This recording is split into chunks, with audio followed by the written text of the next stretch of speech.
একদিন ধরেই ভাবছিলাম হোল চিকেন ফ্রাই করব, তো আজ বানিয়েই ফেললাম। আর তার সাথে একই মশলা ইউজ করে পোলাও আর আলুর তরকারি বানিয়ে ফেললাম খুব সহজেই। চলুন দেখে নিই। প্রথমেই আমি চিকেনটাকে ছুরি দিয়ে একটু একটু করে কেটে নিয়েছি, যেন মশলাটা ভেতরে ভালো করে ঢোকে। ম্যারিনেশনের জন্য আমি নিয়ে নিয়েছি 3 টেবিল স্পুন দই, গুঁড়ো হলুদ, জিরা গুঁড়ো, ধনে গুঁড়ো, লঙ্কা গুঁড়ো, নুন আর আদা রসুন বাটা। এইগুলো মিক্স করে চিকেনটাকে ভালো করে ম্যারিনেট করে তারপর 2 ঘন্টা ফ্রিজে রেখে দিয়েছিলাম। তারপর একটা পাত্রে পানি দিয়ে এখানে স্টিম করতে দিয়ে দিয়েছি। মোটামুটি 20 মিনিট হয়ে গেলে চিকেনটা তুলে নিয়েছি। আলাদা একটা পাত্রে আমি প্রথমে কিছু আলুকে ভেজে নিয়েছি, আর ওই পাত্রেই তারপরে পেঁয়াজকে একটু ভেজে নিয়ে তারপর টমেটোটাকে দিয়ে দিয়েছি।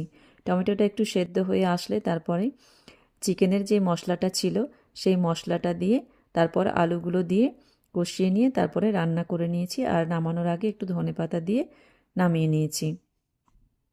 আমি পোলাওটা করে নেব।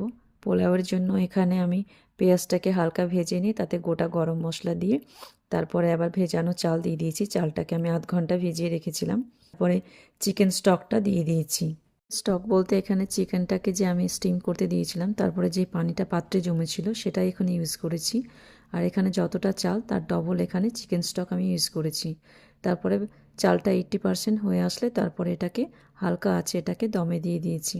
একটা ভুল হয়ে গেছিলো, চিকেনটাকে আমার সুতো দিয়ে বেঁধে দেওয়া উচিত ছিল চারিদিকে, তো ওটা আমার ভুল হয়ে গেছিলো, তার জন্য চিকেনটা তোলার সময় ভেঙে গিয়েছে। তো এই ভাঙা চিকেনটাকে আমি ফ্রাই করে নিয়েছি তেলে, আর নামানোর আগে একটু লেবুর রস আর একটু ধনেপাতা ছিটিয়ে তারপরে নামিয়ে নিয়েছি। ভালো লাগলে অবশ্যই লাইক করবেন, আর এই রকম আরও রেসিপি পেতে আমার চ্যানেলটিকে সাবস্ক্রাইব করবেন। আল্লাহ হাফিজ।